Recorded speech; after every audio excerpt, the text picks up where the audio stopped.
كتما أديس أبابا بركت زبالون زريا ملج زخون ربحاتن حيزو زمسا بروجكتيو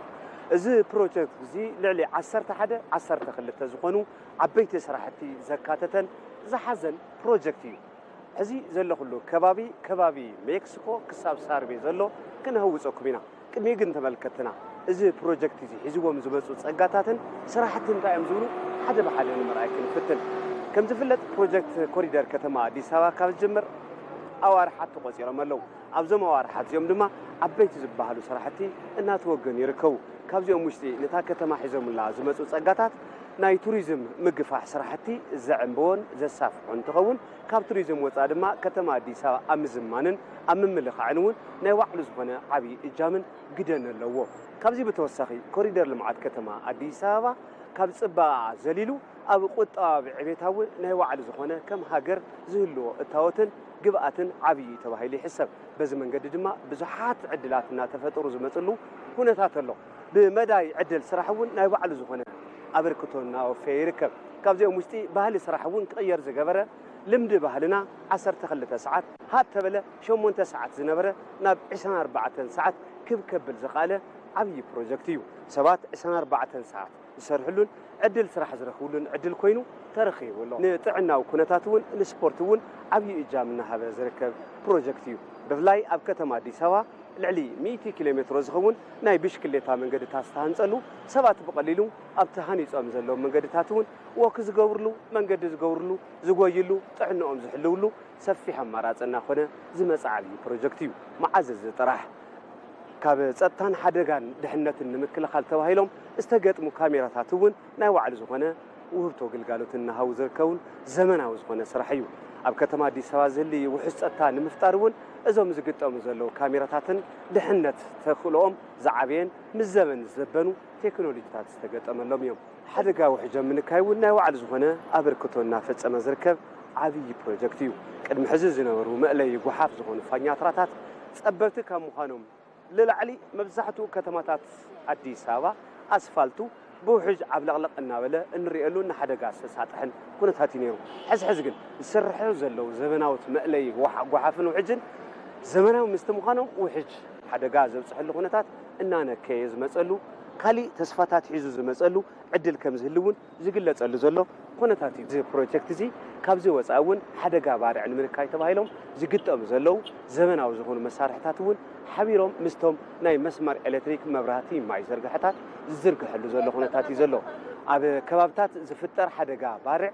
بقليلو نمقوصار تباهيلهم زفترو زمناو تكنولوجياتون بزي مسمار بيلهم إنها تسرحلو زلو كنتاتيهم معزز طرح بروجكت كوريدور لمعات أديس أبابا كافتوم زوم كالوت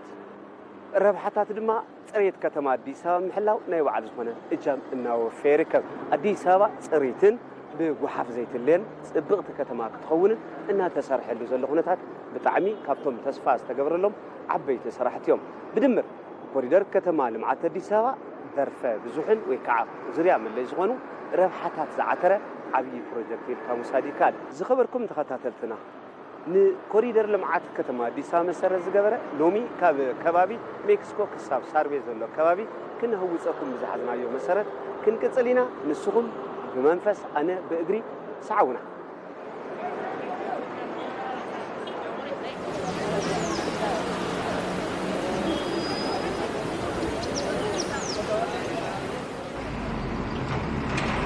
أوتن لمعات كوريدور أديس أبابا كبابي 48 كيلومتر زنوحو كم بحديث تهانس قطران صرغيا مخاين لي 96 كيلومتر بيمانن صغام استنصفه سفاحتي مقد أقار كمون نتراقما كتما أديس أبابا زمچو منقد بشكلتا تانيزي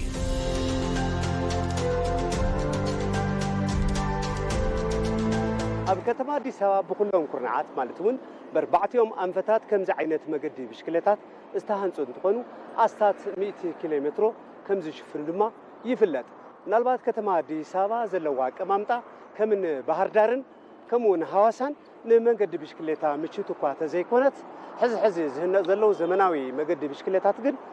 نزي تشقرزي كفتح يمتوهايلهم يحسو بزي منقد جمع نالبات خلت عدلات وي خلت تسفاتات كفتر يمتوهايلهم يحسو زون نالبات سبات بإجري كابز جورو وجعزو كم مرات لما بشكلتها ناتقامو زقوا عزلو مجدي زفتر له عدل قالوا مالتيو إذا مالت بحد وانصف خلت تعرف كم زبهل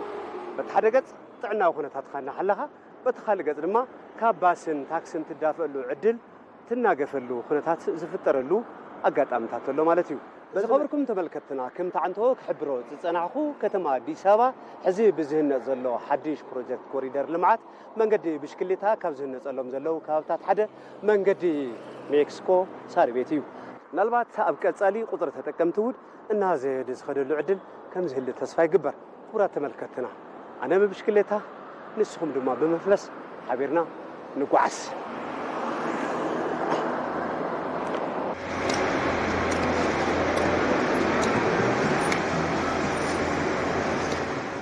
كوريدور لمعات كتما أديس أبا نستفلالي وجنات عدل سرح زفترن تخون بحلي سرح محبر السمناون ملؤ بملؤ زغيرة سرحتي بستاك أنا لهم جزن كلت أفن كنس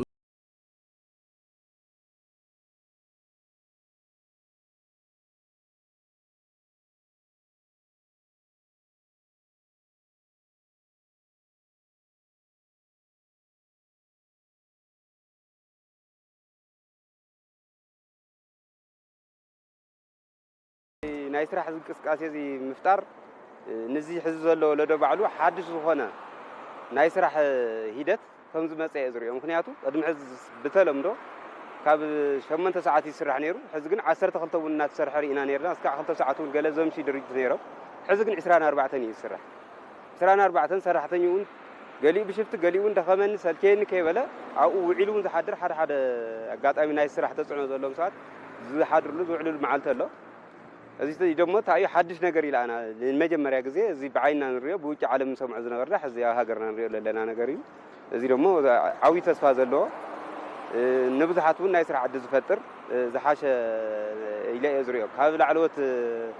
كبرت كنتي باجميرو ببعلوت النامسات تسرحون سلطة جبنيو أو صبوا مرالي زهكا العلوت حالفتي جزيهم مسوات غيرهم مساحة عايزوهم من أول كبرها تعها كله زحاش مرالي سمع كامو زيك برا تاعين كهمون زهيدة زين دام أنا بخم أنا الرأي ناو خالد كللاتون ناو عبيت بهلا كللات تشاجرو خالي من سيون نايز من راح نايز سلمدون تساتف قوون تزخون تسيلني أدي سوا كم سما معملتي عم بابا تكون نايم جوار مره توسيدو للسرح زلو انتخون نايت محبرسب نايت سرح بهالي توتالي زغير بروجكت كوريدوري كرم حجزنا ورنا بالي شو من ساعات 10 ساعات مسرح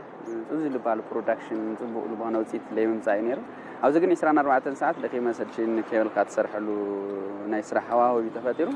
نعمنا انا كم بروجكت سرح مكايدي او بروجكت مانجر المسن 24 ساعات ملو بس 3 سوار حلو عليون منهم دقيقه مسلشين يزلو قنول مغنياتو نايتوم هاير اوفيشالس دنا ناي سرح مورال لا علا تي بروجكت بغزيون كفصام زخيدو وزنور كيدت خاون ملء حالفنت سميكا سرح مغوار لنا مريو توتال لا يسرح بالي تغير مزحتي سرسب 16 ساعات يسرح حدا سب دقيقه من سلشيني كبل كن سرح كن سونا تتقاقا 24 ساعات سومن ملء بروجكت سالو دالنا مرا 3 اور هيدريشن تغزلينا بحافشا كابتي لمعات كابتي جرين كابتي اداديس ملمع وساي دمو سنا يسرح بالي نايت محبرسب مغيار نوح جزيتا 24 ساعات نايم سرح بالي سلابسنا مع رأي هوتون إيكونوميون بزح مع مرسب الغير بروجكت كوريدوري سلام تلفلك سلام نو أنا جابر مسكين سلام تنيش نورا شجري ይሄ ኮሪደር ልማት ከዚህ በፊት በተወሰነ ደረጃ እዚ ኮሪደር ልማዓት ቅድም ሕዚ ብዝተወሰነ መልክዑ ሕዚ ዘለዎ ምስሊ እንተይ ኮነስ እዚ መንገዲ ኣጋድ ጸቢብ ዝነበረሉን እዞም ኣብ ማእኸል እንሪኦም ዘለና ሓምለዋይ ተኽልታትን ሳዕርን ዘይነበረሉ ቦታ እዩ ነይሩ። ሕዚ ግና በዚ ሓድሽ ልምዓት ኮሪደር ምኽንያት ተማዕራሪን ሰፊሑን ብዘይገለ ጸገም ክትወሳወስ ክትዘናጋዕን ዕረፍቲ ወሲድካ ምስ ባዕልኻ ክተውግዕን ምቹው ዝኾነሉን ሓምለዋይ ኮይኑ ዝተሰርሐ ልምዓት ኮሪደር እዩ። ለውጢ ኣለዎ። ቅድሚ ሕዚ ካብ ዝነበረ ብጣዕሚ ለውጢ ኣለዎ። እዚ ፓርኪንግ ኣይነበረን። ቅድሚ ሕዚ ዝተሓፀረን ዝተዓፀወን እዚ ንባዕሉ ሓጽሩ ዘይረብሕን ንምርኣይ ዘጽልእን ናይ ቀደም ቆርቆሮ ዝነበረሉን ሕዚ ግና ንምርኣዩን ኩሉ ነገሩን ጽቡቕ ከባቢ ኮይኑ ኣሎ ተማዕራሪ እዩ። ይሄ ኮሪደር ልማት ሲሰራ አዲስ የስራ ባህል እዚ ልማት ኮሪደር እንትስራሕ ሓድሽ ባህሊ ስራሕ ሓድሽ ተሓሳስባ ሓድሽ ነገር እዩ እሞ ንምፍላጥ ዘለኒ ጻዕሪ ዝደልዮ ዝነበርኩን ብዙሕ ለውጢ ረኺበሉ እየ። ሓድሽ ባህሊ ስራሕ ረኺበሉ እየ። 24 ሰዓት ዝስርሐሉ እዩ። እናተባረኻ ስለ ዝኾነ ድኻም የለን ድቃስ የለን። ብኢኮኖሚ ተረባሐ እየ። ብባህሊ ስራሕ እውን ሓድሽ ኮይኑ ረኺበዮ እየ። ሕጉስ እየ።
ኮሪደር ልማት ፕሮጀክት ሓፂር ግዜ ተተሓዘሉ ግዜ ገደብና በጀት እንትስራሕ ንምልከቱ ኣካል በሙሉ ካብ ላዕሊ ጀሚሩ ላዕሊ ወጥ ሃይራ ኦፊሻል ሰምራን ሓጀሚሩ ክሳብ ታሕቲ ናይቲ ስራሕ ኣካል ብምዃን ናብ ምንቅስቓስ ንርከብ ንስራሕ ዋና መንገዲ ናይ መኪና የካትት እግረኛ መንገዲ የካትት ወኮይ ንኒና ባይክ ሌን ኣለና ናይ ባይስክል መንገድታቱን ሓዊሱ ልመፀይ እግረኛ መንገዲ ነው ፍቱር የዘላ ብሰፊዕ ተሳርሐ ንኩሉ ነገር ሓሳብ ይልገበረ ንኣካል ጉዳተኛና ንብላይን ሙሉ ሓሳብ ተገይሩ ተሰርሐ እዩ ብጠቕላላ ብዙሕ ስራሕ ዕድል ዝፈጠረ ብዙሕ ናይ ተመክሮ ምትሕልላፍ ዘለዎ ናይ ካሊ መንፈስ ዘላበሰ ፕሮጀክት እዩ ካብ ላዕሊ ክሳብ ታሕቲ ተመኪሩ ብላ ይፈልጥ ብዙሕ ፕሮጀክታት ናይ ምጉታት እንተዝቢ ኣብ ዘድሊ ግዜ ለይምብፃሕ ለጋጥም እንትኸውን ዝሓለፈ ነገራት ኣብዚ ኣዲስ ኣበባ ናይ ኮሪደር ልምዓት ንሪኦ ግን ኣብ ሕዚ ሓፀረ ግዜ ናይ 4 ዓመት ናይ 3 ዓመት ፕሮጀክታት ኣብ 3 ወርሒ ክውደሉ ዝኽእል ነገራት እዩ ተቢሉ ዝኒአ ብጣዕሚ ደስ ዝብል ካብ መንግስታዊ ኣካልም ካሊ ኮንትራክተርም ኣማኻሪ መሃንዲስም ዲዛይን ዝሰርሕን ተናቢቡ ኣብ ሓፂር ግዜ ንምስራሕ ለፀግም ነገራት እውን መፍትሒ ምሃብ ካብ ክብረት ከንቲባና ጀሚሩ ጠቅላይ ሚኒስተር ካልኦት ንምልከቶም ምሎም ላዕለዎት ኣመራርሓ ናይ ከተማ ይኹን ናይ ፌደራል ኢዳእታውነት ብምእታይ ኣድላይ ዝበሃል መፍትሒ ብምሃብ ፕሮጀክት ዝተሓዘሉ ግዜ ገደብና በጀት ምውዳእ ኮይኑ እዩ ስራሕ እዚ ያው ሓሪፍ ስራሕ እዩ ንማሕበረሰቡን ናይ መንገዲ ትራንስፖርት ዝነበረ ጥንቅታት ገለታት ቀሪፉ ንብዙሓት እውን ናይ ስራሕ ዕድል ዝፈጠረ ናይ ስራሕ ሞራል እውን ናይ ምንቅቃሕ ካብ ዕለታዊ ሰራሕተኛ እስካዕ ቋሚ ሰራሕተኛታት ናይ እንቅስቃሴ ሂደት ኣምፅኡ ድሕሪኡ ቀጻሊ ዘለው ስራሕቲ እውን ንብዙሓት ስራሕ ዕድል እናፈጠረ ዝመፀ ናይ ተዓዲ እውን ለውጢ ዘርኢ ዘሎ ናይ መጀመርያ ግዜ ዝሓሸ ወይ ደሞ ካብ ቅድሚ ሕዚ ዝነበረ ናይ መንገዲ እንቅስቃሴ ወይ ደሞ ንሪኦም እንትን ዝሓሸ ኮይኑ ዝረአየኒ ባና መልክዕ እዚህ አፍሪካ ህብረት እንደምታውቀው መቀመጫው እዚህ ጋር ነው። ሕብረት አፍሪካ ከም ትፈልጦ ዝነቆጠሉ ቦታ ኣብዚ እዩ። ኣነ በቲ ሸነኽውን ጉዕዞ እግሪ ይገብር እየ። በቲ ውሽጢ ዘሎን ኣብዚ ኮሪደር ልምዓት ዘሎ ምስሊ ዘይራኸብ እዩ ቅድሚ ሕዚ እዚ እዩ ዝበሃል ንዓይንኻ እኳ ዝሕዝ ነገር ኣይነበሮን ብዝገርም ነገር ግና ቅልል ዝበለን ንዓይንኻ ሰሓባይ ተገይሩ እዩ ተሰሪሑ ኣብ ልዕሊ እዚ ድማ ነቲ ከባቢ ዝምጥን እዩ ዝበሃል ስራሕ እዩ ተወጊኑ ኣብ ልዕሊ እዚ እትዘናግዐሉ ንባዕልኻ እትድሰሉ ቦታ ኮይኑ እዩ ተሰሪሑ ኣብ ቀጻሊ ኣብ ካልኦት ከባቢታት እውን ኣብ ህፀት ኣባይቲ ኾነ መሰረ ልምዓት እቲ ዘበን ብዝጠልዎ መንገዲ ተዝጋፋሕ እየ ዝብል ብፍላይ ጸበብቲ መንገዲ ኣብ ዘለዎን ምጭናቕ ትራፊክ ኣብ ዘለዎም ካብታትን ፍሉይ ጠመተ ተዝግበረሉ ኣነ ከም ትግራይ ከተሓላልፎ ዝደሊ ሓደ ነገር ኣብ ትግራይ ውሽጢ ትግራይ ማለት ካብ ኣዲስ ኣበባ ብዙሕ ዘይናኣስ ከተማ እዩ መቐለ በተለይ ስለዚ እዚ ናይ እግረኛ መንገዲ ኳስ ብላዕሊ ብታሕቲ እምበር ብላዕሊ ዝኸድ ሰብ የለን ብእንትን ዚብራ ጠቢቑ እዩ ዝሓልፍ እዚ ደግሞ ንብዙሓት እንትን ይብል እዩ ብላዕለዋይ መሸጋገሪያ የድሊ ናይ ባቡር ከምኡውን ከምዚ ዓይነት ኮሪደራት ዝሓድሽ ልምዓት እኒኦ ኣብ ትግራይ ተዝረአይ እቲ ማሕበረሰብ እውን ዝሓሸ መንፈሱ ዝሕድስ ካብ ቅድሚ ሕዚ ዝረአዮ ዝሓሸ ድማ እንደገና ክርኢ ከሎ ወዲ ሰብ ያው ሓድሽ ነገር ክርኢ ዝደሊ ብህይወቱ ያው ሓድሽ ነገር ዝደሊ እሞ እዚ እውን ኣብ ካልኦት ዓበይቲ ክልላት ይኩን ኣብ ትግራይ በተለይ እዚ ነገር ተዝግበር ደስ ይብለኒ ከምዚ ዓይነት ልምዓታት ኣብ ኩሉ ተተለሚዱ ትመንእሰይ መሃንድስ ከም መሃንድስ በዓል ሞያ ከም በዓል ሞያ ኦፕሬተር ኩሉ ተሳታፋይ ኮይኑ እንደገና ንዓድሉ ከግልግል ጽቡቕ መንፈስ ጽቡቕ ትምህርቲ ዝወሰደሉ ኮሌጅ ስለ ዝኾነ ኣብኡ እውን ተስራሕ ደስ ይብለኒ ዘውዝኒ ተመክሮ ብምውሳድ ኣብ ካልኦት ክልል ከተማታት ጅማሮታት ኣለዉ ፌደራል መንግስቲ ከም ሓበሬታ ንሕና ንፈልጦ ነገራት ኣሎ እዚ ከዓ ብይበልጥ ዝበለፀ ቀፂሉ ኣብ ርእሰ ከተማና መቐለ ከምዚ ዓይነት ናይ መሰረተ ልምዓት ዝርግሐ ዝተቐናጀ ሓፂር ግዜ ክውዳእ ንኽእል ንማሕበረሰብ ጠቃሚ ዝኾነ ብዙሕ ነገር እዩ ዝተተሓሒዙ ለምሳሌ ናይ እግረኛ መንገዲ ናይ ባይስክል ናይ ከተማ ናይ ምዕባይና ናይ ምዝማኒ ኣርባናይዝድ ናይ ምግባር ናት ዝነብረሉ ከተማ ንማሕበረሰብ ምቹው ምግባር ንኽየድ እንታይ ስምታት ስለ ዘሎ ዝተመክሮ ናይ ስራሕ ባህሊ ምልዋጥ ስራሕ ዕድል ምፍጣር ተማታት ምልማዕ ብዙሕ ነገር ግሪነሪ ምስ ናይ ጥዕና ምስ ሄልስ ጥዕና ምስ ሴፍቲ ምስ ኢንቫይሮንመንት ተታሒዙ ዝስራሕ ብዙሕ ነገር ግምት ውሽጢ ለእቲ ስራሕቲ ስለ ዝኾነ እዚ ተጠናኺሩ ኣብ ዓበይቲ ከተማታት ትግራይ እውን ቅፅል ይኸውን ልብል ተስፋ ኣለና ንሱ ንክኸውን እውን ያው ከም በዓል ሞያ ከም መሃንዲስ ካባና ልፅበ ነገር ነበርክትና ኢልና ንሓስብ በተለያየ አካባቢ ቢሰራ በጣም ውጤታማ እንሆናለን ኣብ ዝተፈላለዩ ከባቢታት እንተዝስራሕ ብጣዕሚ ውፅኢታዊ ክንኸውን ኢና ወሰናወሰን ኮይንና ካብ ንዕዘብ እናሰራሕና ውፅኢታውያን ክንኸውን ኢና ኣብ ዝተፈላለዩ ከባብን ኣብ ኩሉን ተሰሪሑ ውፅኢታዊ ንኸውን ኢና ብኢኮኖሚ ተረባሕቲ ኢና ብስግግር ፍልጠት ተረባሕቲ ኢና ባህሊ ስራሕና እውን ዝቐየረ እዩ ብብዙሕ ነገራት ዝረብሐና እዩ እሞ እዚ ናብ ኩሎም ክልላት ክጋፋሕ ዘለዎ ፕሮጀክት እዩ ብጣዕሚ ደስ ዝብል ፕሮጀክት እዩ እዞም ዝህነፁ ዘለው ውቁባት ልምዓት ኮሪደር ሕዚ ንዘለና ወለዶ ገይፅታትናን ሩፍታታትናን እንትኾኑ ጽባሕ ንዝመፁ ወለዶ ድማ ሃፍተ ገነት እዮም እሞ ኣብ ዘላቕነቶምን ቀጻልነቶም ዋርድያ ክንኸውን ይግባእ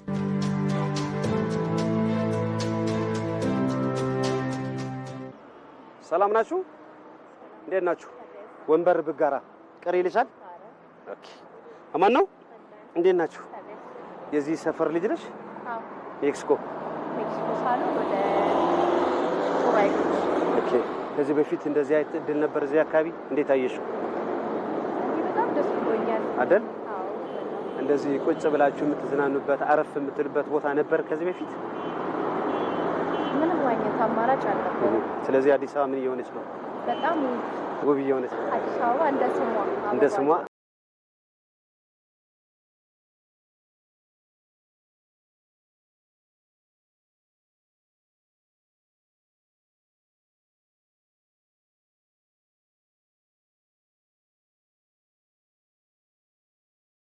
ቅድሚ መበል 20 ክፍለ ዘበን ካብ ዝነበሩ ዝልዓሉ ተፈተውቲ ሃገርና ኣለን እትብሎም ፍሉጣት ምሁራት ሓደ ነጋድራስ ገብረሕይወት ባይከዳይ ነይሮም ነጋድራስ ገብረሕይወት ባይከዳይ ወላ እኳ ነዊሕ ዕድመ ተዘይጸንሑ ኣብ ዝጸንሕሉ ሓፂር ዕድመ ግን ንዘመናት ሳገር ታሪክ ጽሑፍ ሓዲጎም ዝሓለፉ ጀግናን ኩልግዜ ዝዝከሩ በዓል ታሪክን እዮም ነጋድራስ ገብረሕይወት ባይከዳይ ምናልባት ካብ ሰርሕዎም ዓበይቲ ስራሕቲ ንምጥቃስ ዝኣክል ዘመን ተሳገርቲ ዝኾኑ ዓበይቲ ጽሑፋት ጽሒፎም እዮም ሓደ ክልተ ዝበሃሉ መጽሓፍቶም ሕዚ እውን ببزحات منبرتي زفتولهم نستفلاليو مصنعتاو صحفات كم متقسن مصرحن تغيرهم زتقملهم زمن ساغرو تاريخاو صحفات يوم نالبات كاب صحفهم صحفات وشتي نمذكر زاكل ኢትዮጵያ ሰማማዓ ልማዓትን ዕብየትን ዝዕውት ስርዓተ መንግስቲ ከመይ ከም ዝጣይሽ ዝገልጽ ዝጽሕፍዎ ሓደ ጽሑፍ ምጥቃስ ይካእል እዩ እዚ መጽሓፍ ኣብ ውሽጡ ታይታይ ኩነታት ሒዙ ዝብል ነገር ንምጥቃስ ዝኣክል ስነ ቁጠባ ትንታነ ከምኡውን ምስሊ ሓሳባት ኬንስ ካልሲኪ ኣርጌ ኢማኑኤልን ሳሚር ኣሚንን ዝተባሃሉ ሱሙያት ሙራት ስነ ቁጠባ ዝጽሕፍዎም ሓሳባት ኣልዒሎም ብምትንታን ይፍለጡ መዓዝ ጥራሕ ድሕሪ ካልኣይ ኩናት ዓለም ተፈጢሩ ዝበሃል ዴቨሎፕመንታል ኢኮኖሚክስ ወይ ከዓ ልምዓታዊ ስነ ቁጠባ እውን ኣብዚ መሰረት ገይሮም ነጋድራስ ገብርዮት ባይከዳኝ ብዙሕ ሓሳባት ተንቲኖምን ንጽሑፋትን ኣቅሪቦም ካብ ዘቕርብዎም ጽሑፋት ውሽጢ ሓደ ህንፀት መሰረተ ልምዓት ኣብ ሓደ ሃገር እንትካየድ ብፍልጠት ዝተሓገዘ ክኾን ከሎ ዘሳግር ዘዕብን ንትውልዲ ናብ ዝሐሸ ብራኸ ዘዕብን እዩ ክብሉ ዝገለጽዎ እንትኾኑ ብፍልጠት ዘይተሰነየ እንተኾይኑ ግን መጉሐልን መጥፍእን እዩ ክብሉ ዝገለጽሉ ኩነታት ኣሎ ምናልባት ሕዚ ዘሎ ኩሉ ከባቢ ኣብ ከባቢ ሜክሲኮ ኮይኑ ካብቶም ሓደሽቲ ኮሪደር ልምዓት ዝተሰርሑ ውፅኢት መሰረተ ልምዓት ዝኾኑ ስራሕቲ እሞ ንናይ ነጋድራስ ኣባህላ ምልዓለይ እዚ ንሪኦ ዘለና ውቁብ መሰረተ ልምዓት ብፍልጠት ዝተሓገዘ ንቐጻሊ ወለዶ ጀነሬሽን ኢልና ንሰርሖ ምስ ምህላው ዘሳግር ዘዕቢ እዩ ኢልካ ምሳድ ይከኣል እዩ ብዘሎ ህልው ኩነታትን ብግዝያዊ ረብሓን ተሪእናዮ ግን ካብ ምናኣስን ምጽላእን ዝተረፈ ካሊእ ተርፍን ክስብን ክህልወነ ይኽእልን እሞ ከምዚ ዝመሰሉ ዝናኣዱ ስራሕቲ ብምድናቕ ከምዚ ዝመሰሉ ስራሕቲ ክንርኢ ከለና ድማ ሰናይ ቅኒ ብምሓዝ ናብ ካልኦት ካብታት ክነጋፍዖ ዝግበአና እዩ እሞ ከመገላልፃ ነጋድራስ ገብርዮት ባይከዳኝ ንሰርሖም መሰረተ ልምዓት ብፍልጠት ዝተሓገዙ ንወለዶ ዝሳገሩ ዓበይቲ ክኾነሎም ዝብል መልእኽትና እዩ ክቡራት ተኸታተልትና ምናልባት ኣብዚ ኣጋጣሚ ዝረኸብዎን ቆልዑ እውን ኣብዚ ተረኺብለን ዘሎ ፀጋ እናተጠቐማ ዋይፋይ ካሊእ ዘመን ዘምፅኦም ቴክኖሎጂ ዝጥቀማሉ ዕርፍ ዝብላሉ ኩነታት ከም ተፈጠረ ክዕዘብ ፀኒሐ እሞ የቐኒየለይ ኣመሰግናለሁ ለነበረን ቆይታ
ዝነበረና ትሕዝቶ ምናልባት ክንጅመር ከለና